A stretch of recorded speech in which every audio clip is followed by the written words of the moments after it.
നമസ്കാരം, ജന്മഭൂമിയിലേക്ക് സ്വാഗതം. KSRTC bus തടഞ്ഞതുമായി ബന്ധപ്പെട്ട നിർണായകമായ തെളിവായിരുന്നു മെമ്മറി കാർഡിന് എന്ത് സംഭവിച്ചു എന്ന് വ്യക്തമാക്കി ഡ്രൈവർ യദു. ഒരു സ്വകാര്യ മാധ്യമത്തിന് നൽകിയ അഭിമുഖത്തിലാണ് മെമ്മറി കാർഡ് കാണാതായതിന് പുറകിലുള്ള കളികൾ തുറന്നു പറഞ്ഞുകൊണ്ട് KSRTC ഡ്രൈവർ യദു രംഗത്തെത്തിയത്. ആര്യ രാജേന്ദ്രനും കൂട്ടർക്കും എതിരെ തെളിവുകൾ ഉണ്ടെന്ന് കണ്ടപ്പോൾ KSRTC ബസ്സിലെ CCTV മെമ്മറി കാർഡ് മുക്കിയതാണെന്ന് വ്യക്തമാക്കിയിരിക്കുകയാണ് ഡ്രൈവർ യദു കൃഷ്ണൻ. എനിക്കെതിരെ എന്തെങ്കിലും തെളിവുണ്ടോ എന്ന് അറിയാനാണ് അവർ മെമ്മറി കാർഡ് പരിശോധിച്ചത്. എന്നാൽ പരിശോധിച്ച് നോക്കിയപ്പോഴാണ് പെട്ട് എന്നവർക്ക് മനസ്സിലായത്. പരിശോധിച്ചപ്പോൾ കണ്ട എല്ലാ തെളിവും അവർക്കെതിരാണെന്ന് മേയർക്കും കൂട്ടർക്കും മനസ്സിലായി. ഇതോടുകൂടിയാണ് മെമ്മറി കാർഡ് മുക്കിയത്. സച്ചിൻ ദേവ് MLA ബസ്സിനകത്ത് നടത്തിയ അതിക്രമം കൃത്യമായി മെമ്മറി കാർഡിലുണ്ടെന്നും യദുകൃഷ്ണൻ പറഞ്ഞു.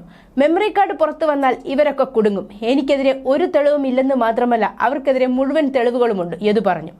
കഴിഞ്ഞ ദിവസങ്ങളിലാണ് തിരുവനന്തപുരം മേയർ ആര്യ രാജേന്ദ്രനും കൂട്ടരും KSRTC ബസ് തടഞ്ഞു വെക്കുകയും ഡ്രൈവറെ അധിക്ഷേപിക്കുകയും ആ സമയം ബസ്സിലുണ്ടായിരുന്ന എല്ലാ യാത്രക്കാരെയും ഇറക്കിവിടുകയും ചെയ്തത്.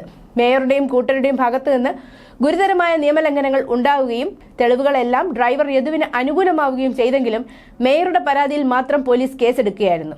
ഇതിനെതിരെ സാമൂഹ്യ മാധ്യമങ്ങളിലും മുഖ്യധാരാ മാധ്യമങ്ങളിലും വലിയ പ്രതിഷേധമാണ് ഉയരുന്നതെങ്കിലും കണ്ട ഭാവം കാണിക്കാതിരിക്കുകയാണ് സർക്കാർ.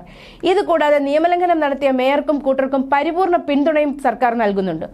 പൊതുജന മധ്യത്തിൽ വെച്ച് ഇങ്ങനെ ഒരു കയ്യേറ്റം നടത്തുകയും മുഴുവൻ ബസ് യാത്രക്കാരെയും ഇറക്കി വിടുകയും ചെയ്തിട്ട് പോലും ഒരു ഉളുപ്പുമില്ലാതെയാണ് മേയറേയും കൂട്ടരെയും ഇടതുപക്ഷം സംരക്ഷിക്കുന്നത്.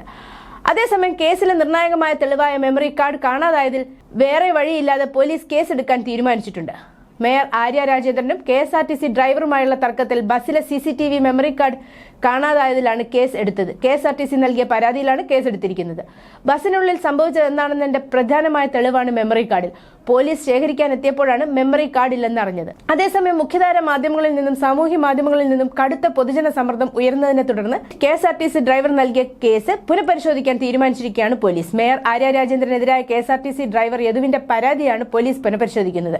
ഡ്രൈവറെ പോലീസിൽ ഏൽപ്പിച്ച മേയറുടെ നടപടി നിയമപരമോ എന്നാണ് പരിശോധിക്കുക. സംഭവത്തിൽ കന്റോൺമെന്റ് ACPയോട് തിരുവനന്തപുരം DCP റിപ്പോർട്ട് തേടി. യദുവിന്റെ ആദ്യ പരാതിയിൽ കേസെടുത്തിരുന്നില്ല. അതേസമയം ബസ്സിലെ CCTVയിലെ മെമ്മറി കാർഡ് നഷ്ടമായത് തമ്പാനൂർ ഡിപ്പോയിൽ നിന്നാണെന്ന നിഗമനത്തിലാണ് പോലീസ് എത്തിയിരിക്കുന്നത്.